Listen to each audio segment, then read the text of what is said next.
अस्सलामुअलैकुम। मैं हूं राव कमर रिजवान और आप देख रहे हैं मेरा यूट्यूब चैनल। दोस्तों, आज की कहानी एक ऐसी लड़की की है कि जिसे अपने हुस्न पर बड़ा नाज था, फिर उसने अपने शौहर के साथ बेवफाई की और उसे क्या सजा मिली, ये सब कुछ जानने के लिए इस सबक आमूज कहानी को आखिर तक लाजमी देखिएगा। तो चलिए शुरू करते हैं अपनी आज की कहानी।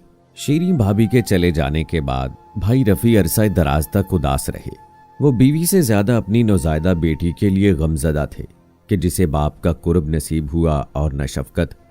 आज जब मैं मार्केट में अपने लिए कुछ ज़रूरत की अशिया खरीदने गई तो मुद्दत बाद एक खातून का शनासा चेहरा देखकर ठिठक गई। लम्हा भर को यकीन न आया कि ये मेरी साबका भाभी शीरीं हैं कि जिनका मुखड़ा गुलाब की तरह खिला और चांद की मानिंद रोशन हुआ करता था। आज उस औरत को देखकर मैं बुझ गई जो कभी खूबसूरत हसीना थी और अब राख का ढेर नजर आ रही थी। एक 10 बरस की बच्ची उसके साथ थी जो अपनी धुली धुली आंखों में हैरत का समंदर भरे मेरी जानिब तक रही थी। मुझे लगा कि वो मेरे चेहरे के नकूश में अपने खोए हुए बाप की शबीह को तलाश कर रही है।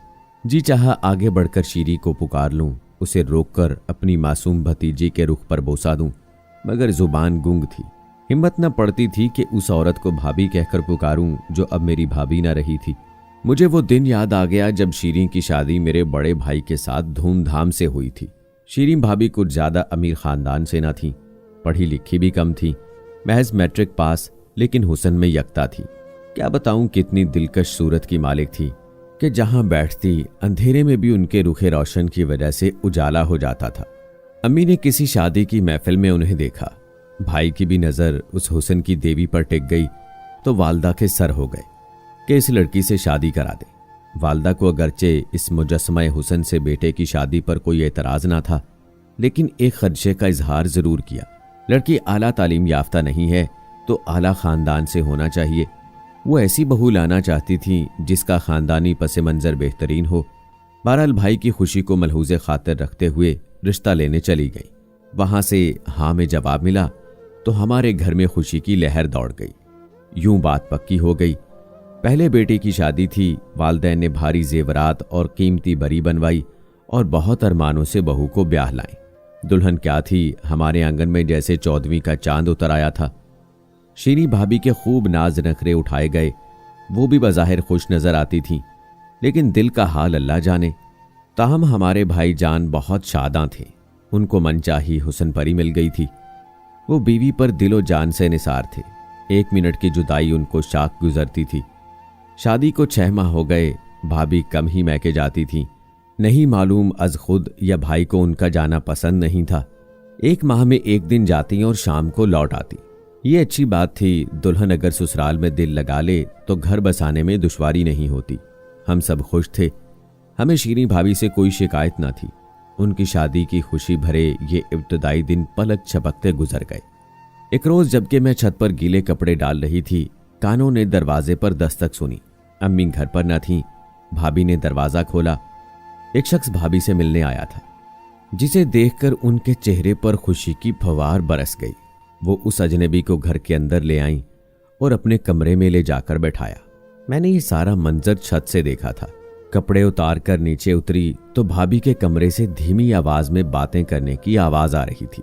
वो उस अजनबी से कह रही थी, फखर तुम आज तो आ गए हो, आइंदा यहां मत आना। ये मेरी ससुराल का मामला है, जाने वो क्या सोचें। तुम मैके तो आती नहीं हो, फिर मुलाकात कैसे हो। आज 100 बार सोचा, खुद को ना रोक सका तो हिम्मत करके आ गया। मुलाकात किससे करनी होती है मुझे जो आऊं। जब वक्त था तो गुरेजा हो गए। मेरी अब शादी हो गई है तो तुम्हें मेरी याद आ गई। आखिर चाहते क्या हो। गुरेजा ना हुआ था, तुम ही ने इंतजार ना किया, और जो चाहता हूं वो तुम जानती हो।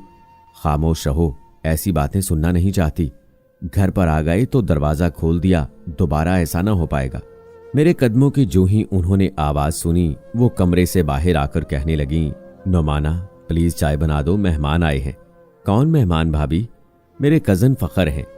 हमारी शादी के वक्त मुल्क से बाहर गए हुए थे, मुबारकबाद देने आए हैं। प्लीज तकलीफ तो होगी तुम्हें, साथ कुछ कबाब वगैरह भी तल देना। भाभी तकलीफ कैसी, कमाल करती हैं। अभी चाय बनाकर लाती हूं। ये कहकर किचन में चली गई। कबाब और चाय बनाकर उनको मुलाजमा लड़की के हाथ कमरे में भिजवा दी। उसके बाद वो साहब जिनको भाभी ने अपना कज़न बताया था और फ़खर नाम लिया था, दोबारा हमारे घर नहीं आए। अलबत्ता अब भाभी जल्द जल्द मैके जाने लगी। वहां जाने का कभी कोई बहाना करती और कभी कोई। गुमान ना गुजरा के भाभी मैके फ़खर की खातिर जाती होंगी। वो उम्मीद से थी। अम्मी और भाई बहुत खुश थे। वो उन्हें हर मुमकिन खुश रखते थे। मैके जाने से मना ना करते, कोई रोक टोक न थी। वक्त गुजरते देर नहीं लगती, प्यारी सी बच्ची ने जन्म लिया। हूबहू हमारे भाईजान की शक्ल थी, घर भर की प्यारी थी। अब बच्ची की जुदाई हमें शाक गुजरती, लेकिन भाभी अक्सर मैके में क़याम पजीर रहने लगी। बहाना यह था कि मेरी वालदा बच्ची की ज्यादा बेहतर देखभाल कर सकती हैं, आप लोगों को तो अपने कामों से फुर्सत नहीं। उनकी खुशी की खातिर हम खामोश थे। भाई भी सब्र से काम ले रहे थे। इस बार भाभी मैके गईं तो आने का नाम न ले रही थी। 20 दिन गुजर गए। उनकी बेटी की सालगिरह का दिन आ गया। वो बीवी को लेने उनके मैके चले गए। वहां उन्होंने फ़खर को बैठे देखा। मेरे कज़न हैं, अमेरिका पढ़ने गए थे, हाल में लौटे हैं, तभी आपसे तारुफ ना हुआ। हमारी शादी में भी शामिल ना हो सके थे। भाई ने हाथ मिलाया, बोले आप मेरी बीवी के भाई हैं, बखुशी हमारे घर आइए, खुशी होगी। भाभी ने ना बताया कि ये हमारे घर आ चुके हैं। हम लोगों ने इस मामले को इतना सीरियस ना लिया, मगर मामला बेहद संजीदा था। यूं के भाभी ने घर आने से इनकार कर दिया और जब भाईजान ने ज्यादा इसरार किया तो उन्होंने तलाक का मुतालबा कर दिया। ये मुतालबा क्या था? एक एटम बम था जो हम पर गिरा था। किसी की समझ में ना आता था कि शीरीन को आखिर हमसे क्या शिकायत है जो वो वापस घर आने पर राजी ना थी। हर तरह से कोशिश कर ली। उन्होंने 2 टोक फैसला सुना दिया कि अगर तलाक ना दी तो कोर्ट से खुला ले लेंगी। गर्चे मामला मासूम बेटी का भी था, लेकिन शुरफा का तरीका होता है वही तौर अपनाते हुए दिल पर पत्थर रखकर भाई ने शीरीन की खुशी की खातिर तलाक दे दी। बच्ची अभी इतनी कमसिन थी कि उसे मां से जुदा करना महाल था, लिहाजा बेटी को भी उन्हीं लोगों के स्पुर्द करना पड़ा। इस सदमे से वो निढाल हो गए और एक अरसे तक साहबे फराश रहे। किसी से मिलते जुलते और ना बात करते थे। उन्होंने मुलाजमत को भी खैरबाद कह दिया था। हम सब भाई के गम को दिल से महसूस करते थे। दिन रात वालदा बेटे के लिए दुआएं करती थीं, रोती रहती थीं। हम सब के दिल अपने प्यारे भाई को सदमे की कैफियत में देखकर बुझे हुए थे। क्या करते? भाभी को समझाना बेकार था, क्योंकि उनके खानदान वालों ने भी उन्हीं का साथ दिया था। अरसा तक हम लोग अचंभे में रहे। भाभी ने अचानक ऐसा फैसला कर लिया, क्यों? बिलाखिर एक दिन ये राज खुल गया। उनकी एक सहेली से इत्तफाकन कहीं मेरी मुलाकात हो गई। तब उसने बताया कि शीरीन का फ़खर के साथ माजी का रिश्ता है। दोनों स्कूल में साथ पढ़ते थे, तभी से उनमें मोहब्बत का रिश्ता कायम है। फ़खर अमीर माँ बाप का बेटा था और शीरीन गरीब घराने की लड़की थी। लिहाजा फ़खर की वालदा ने शीरीन का रिश्ता लेने से इनकार कर दिया और बेटे को आला तालीम के लिए अमेरिका भिजवा दिया। शीरीन इसी इंतजार में रही, जब फ़खर लौटेगा जरूर वो उसे अपना लेगा। 7 साल इसी इंतजार में गुजर गए। इस दौरान शीरीन की खूबसूरती के बायस उसके लिए कई अच्छे रिश्ते आए। उसने हर बार इनकार किया, यहां तक कि उसके वालिद की वफात हो गई। बेवा माँ उसे समझाती थी कि अब तुम फ़खर का इंतजार छोड़ दो, वो तुम्हें ब्याहने नहीं आएगा। बेहतर है किसी अच्छे रिश्ते पर हाँ कर दो, ताकि मैं अपने फर्ज से सुबकदोश हो जाऊं। शीरीन माँ की बात ना मानती थी। उसे अब भी उम्मीद थी कि एक दिन जरूर फ़खर लौट कर आएगा, उसका हाथ थाम लेगा। यह उसने वादा किया था, वो वादा वफा करेगा। माँ ने सही कहा था कि फ़खर के वालिदैन मगरूर लोग हैं, किसी अमीर घराने में बेटे की शादी करेंगे। वो हम लोगों को हकीर जानते हैं। दरअसल फ़खर की माँ शीरीन की वालदा की रिश्तेदार थी। वो उन लोगों की ज़हनियत से अच्छी तरह वाकिफ थी, मगर शीरीन को अपनी मोहब्बत पर अंधा एतमाद था। वो दुनिया की चालों को नहीं समझती थी। ये अंधा एतमाद पारा पारा हो गया कि जिन दिनों हमारी वालदा रिश्ता तलब करने शीरीन के घर गईं, उन्हीं दिनों फ़खर वालदैन से मिलने अमेरिका से आया हुआ था। शीरीन ने उसे फ़ोन किया और बताया कि उसके लिए एक अमीर घराने का बहुत अच्छा रिश्ता आया है और उसकी वालदा इस रिश्ते को कबूल करने पर बज़िद हैं। बेहतर है कि तुम आकर अम्मी से बात कर लो। रिश्ता अच्छा हो तो हरगिज़ न गंवाना चाहिए, क्योंकि अच्छे रिश्ते बार बार नहीं मिलते। जबकि तुम्हारी वालदा बेवा हैं, उनके दुखों का एहसास करो और इस रिश्ते को कबूल कर लो। मैं तुम्हें धोखे में नहीं रखना चाहता, क्योंकि मैंने किसी मजबूरी के तहत अमेरिका में एक अमेरिकन नेशनल खातून से शादी कर ली है। मेरा इंतजार करना बेकार है, क्योंकि मुझे चंद दिनों बाद लौटकर अमेरिका जाना है। शीरीन का शीशा दिल चूर हो गया, मगर उसे एक ख्वाब से निजात मिल गई, जिसकी ताबीर रेत के घरौंदे जैसी थी। दिल बर्दाश्ता उसने माँ की बात मान ली और मेरे भाई रफ़ी के साथ शादी के लिए हाँ कर दी। शीरीन की शादी के 1 बरस बाद फखर और उसकी फरंगन बीवी में तलाक हो गई। दिल शिकस्ता वतन लौटा तो शीरीन की याद आ गई। एहसासे जुर्म ने चैन ना लेने दिया। लौटकर उसके पास आया, मगर वो ब्याही जा चुकी थी। पुरानी यादों ने इश्क के अलाव को दहका दिया और वो बेइख्तियार अपनी महबूबा से मिलने हमारे घर चला आया।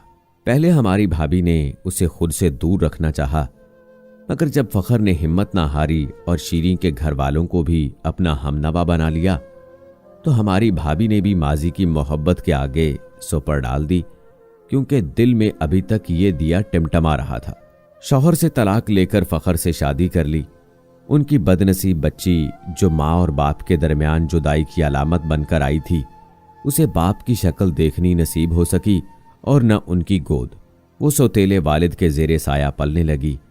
शीरीन समझती थी कि फखर से दोबारा मुलाकात नहीं हुई, बल्कि उसे उसकी खोई हुई जन्नत मिल गई है। वो ये भूल गई कि इस पर एक नन्ही बच्ची के भी कुछ हकूक हैं, जिसको उसने बगैर किसी कसूर के हकीकी बाप से जुदा करके एक लंबी सजा दे दी है। शीरीन को तलाक देने के 5 साल बाद रफ़ी भाई ने वालदा के इसरार पर अपनी एक रिश्तेदार लड़की से निकाह सानी कर लिया और सलमा हमारी भाभी बनकर आ गई। शीरीन फखर से इस कदर मोहब्बत करती थी कि उसके उकसाने पर अपना बसा बसाया घर ही बर्बाद नहीं किया, अपनी बेटी से उसका बाप भी छीन लिया। वो खुद तो फखर की मोहब्बत में गुम हो गई, लेकिन बच्ची बाप के साथ माँ की तवज्जो से भी महरूम हो गई। लोग कब किसी का पर्दा रखते हैं। रिश्तेदारों ने सबा के होठ संभालते ही उसके कानों में ये जहर फूंक दिया कि तुम्हारा ये बाप सोतेला है और हकीकी वालिद से तुम्हारी माँ ने तुम्हें उस वक्त जुदा कर दिया था जबकि तुम अभी सिर्फ चंद माह की थी। ये हकीकत जानकर नन्ही बच्ची हरदम मुस्तरब रहने लगी, क्योंकि उसे फखर का बेगानगी भरा रवैया समझ में आने लगा था। वो खुद को तन्हा महसूस न करती अगर माँ की भरपूर तवज्जो हासिल रहती, लेकिन शीरीन ने फखर को पाकर उस बच्ची को यकसर नजरअंदाज कर दिया था। सबा तन्हाई का शिकार तो थी ही, एहसासे महरूमी की आग ने भी उसे जलाना शुरू कर दिया। शीरीन समझ रही थी कि फखर की मोहब्बत दोबारा मिली है तो जैसे बहुत बड़ा खजाना उसके हाथ आ गया है। उसने सारी दुनिया को भुला दिया था, हत्ता कि अपनी मासूम बच्ची को भी। वो कभी माँ के और कभी बहन के दर पर डाल जाती, गोया जैसे वो उसकी खुशी की राह का पत्थर थी। बेटी के हकूक से लापरवाह ये भूल गई कि वो हस्ती उसे फखर से दोबारा जुदा भी कर सकती है, जिसने उसे उसके महबूब से मिला दिया था। नसीब लिखने वाला तो रब्बुल इज्जत है। वक्त ने उनकी तकदीर एक बार फिर जुदाई की स्याही से रकम कर दी। अगर तकदीर के कलम से जुदाई का कतबा कंदा हो जाए तो मोहब्बत के मज़ार पर दिया जलाने कौन आता है। ये मज़ार हमेशा के लिए वीरान और लावारिस रह जाते हैं। बस रफ़ी भाई शीरीन का दिया जख्म खाकर फिर संभल गए, क्योंकि सलमा बहुत अच्छी बीवी साबित हुई थी। उनका घर दोबारा बस गया, अल्लाह ने औलाद भी दे दी, मगर शीरीन को ना जाने किसकी बद्दुआ लगी कि उसकी मोहब्बत साबित कदम न रह सकी। भरी बहार में गम की ऐसी घटा छाई कि प्यार के सरसब्ज खेतों पर खिजां के ओले बरस गए और एक बार फिर फखर ने बेवफाई से काम लेते हुए अमेरिका का रुख कर लिया। वो अपने वतन की फिजा में थोड़ा अरसा ही चैन से रह सका। उनके औलाद भी न हो सकी। यूं वो एक बार फिर उजड़ गई। गोया मोहब्बत को अटल हकीकत जानने वाली ने तकदीर के आगे जब हथियार ना डाले तो तकदीर ने अपना वार करके उसे अपनी ताकत को मनवा लिया। सोचती रही कैसे पूछूं इनसे कि मंजिल कहाँ है तेरी ए लाला सहराई। आज उसे देखा तो मेरे दिल से ठंडी आह निकल गई।